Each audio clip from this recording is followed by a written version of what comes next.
قربان جائیں سیدنا عبداللہ رضی اللہ تعالی عنہ آپ کی قسمت پر، اور قربان جائیں اے اماں آمینہ رضی اللہ تعالی عنہا آپ کے مقدر پر، آپ کی قسمت پر۔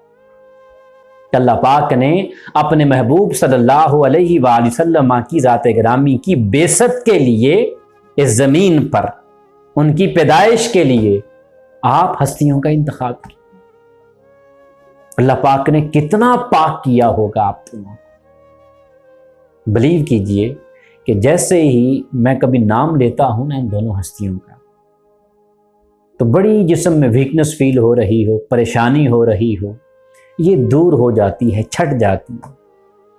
آپ ذرا کر کے دیکھیے، پھر سوچیں ذرا، بھی کوئی میرے والدین کا ذکر کرے میں خوش ہوتا ہوں، مجھے اچھا لگتا ہے۔ پیچھے تقریباً 1 سال ہو گیا ہے، میں گیا اپنے علاقے میں، تو ایک بارڈر پہ گیا تو وہاں پہ ایک بوڑھے بزرگ ملے مجھے، تو ان کے ساتھ جب بات چیت ہوئی تو انہوں نے مجھے بتایا کہ میں آپ کے والد صوفی نور محمد کو جانتا ہوں، بڑے اچھے بندے تھے۔ میرے والد کی انہوں نے 2-4 باتیں بتائیں، تو اس طرح کے درویش بندے تھے۔ اب بلیو کیجئے کہ میں ایسے تھا تو میں تو ایسے ہو گیا۔ واہ، کیونکہ میں نے اپنے والد محترم کو بچپن سے ہی کھو دیا تھا، جیسے ہی میں نے ہوش سنبھالا وہ دنیا سے چلے گئے تھے، میں نے زیادہ نہیں دیکھا۔ تو یہ سنا تھا کہ وہ صوفی مزاج بندے تھے، مگر بڑی خوشی ہوئی مجھے یہ سن کر، میرا سینہ ایسے چوڑا ہو گیا، میں ہر ایک کو بتاتا پھرتا تھا میرے والد ایسے، میرے والد ایسے۔ تو اس سے اندازہ کریں کہ جب میرے والد کا یا آپ کے والد کا، آپ کی ماں کا کہیں پر تذکرہ ہو، آپ خوش ہوتے ہیں، تو سوچیں ذرا، جب ہم حضور صلی اللہ علیہ وسلم کے والدین کا ذکر خیر کرتے ہیں، ان کا نام لیتے ہیں، ان کی فضیلتوں کو بیان کرتے ہیں، میرے آقا کتنا خوش ہوتے ہوں، کتنا خوش ہوتے ہوں۔ ارے آقا کی تو کبھی نے کسی نے تعریف کی نا تو نواز دیتے تھے، آقا کے کسی کوئی جان نثار کے کو کام آ گیا، آقا اس کو بھی نواز دیتے تھے۔ تو سوچیں، جو آقا صلی اللہ علیہ وسلم کے والدین کریمین کا ذکر کرے، آقا صلی اللہ علیہ وسلم کی ذات گرامی، اسے کیسے نہیں نوازیں گے؟ اس لیے ہم تو بھئی، ہمارا تو یہ عقیدہ بن گیا ہے اور ہم یہ کرتے ہیں کہ جب بھی نبی صلی اللہ علیہ وآلہ وسلم کی ذات گرامی کے والدین کریمین کا ہم نام لیتے ہیں، ادب سے لیتے ہیں، اور جب کبھی کوئی پریشانی آئے ہم وسیلہ پیش کرتے ہیں کہ مولا ان کے وسیلے سے دے۔ اللہ پاک دیتا ہے، یہ آگے ہم باتیں کریں گے کہ کن کس نے آگے اس کے جاتے ہمارے محدثین نے، ہمارے بڑوں نے وہ وسیلے کیسے پیش کرتے تھے، اس کے بعد پھر ان کو اللہ کی بارگاہ سے خیرات کیسے ملتی تھی۔ پھر سورہ نور آیت نمبر 26 اللہ رب العزت نے ارشاد فرمایا، الخبیث للخبیثین، الخبیثات للخبیثین، والخبیثون للخبیثات، والطیبات للطیبین۔ آگے مکمل آیا کریمہ کو پڑھ لیں۔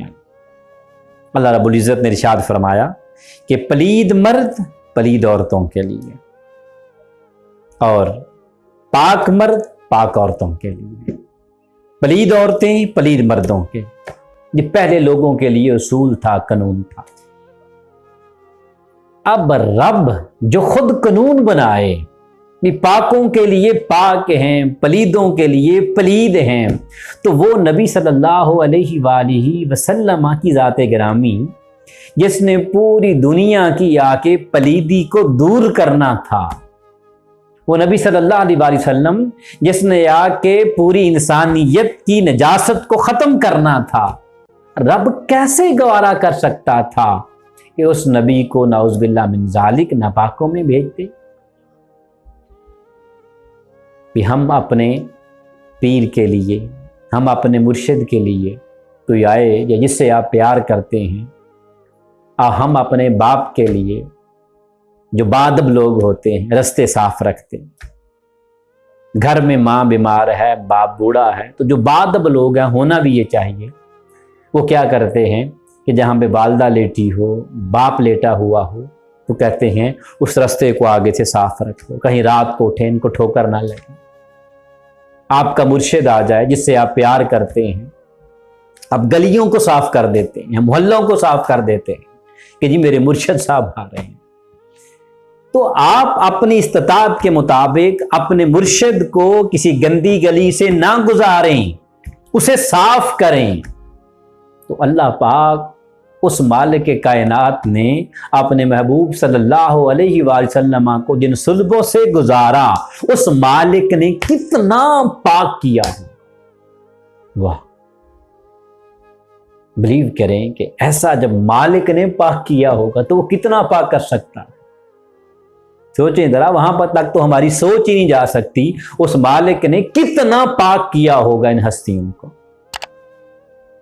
یہ انشاءاللہ ہم آگے چلیں گے برکیف، یہ آج کا اس کا دوسرا پارٹ ہو جائے گا، پھر آگے اس کا تیسرا پارٹ، آگے 5-6 پارٹ میں ہم انشاءاللہ ان کا ذکر خیر کریں گے۔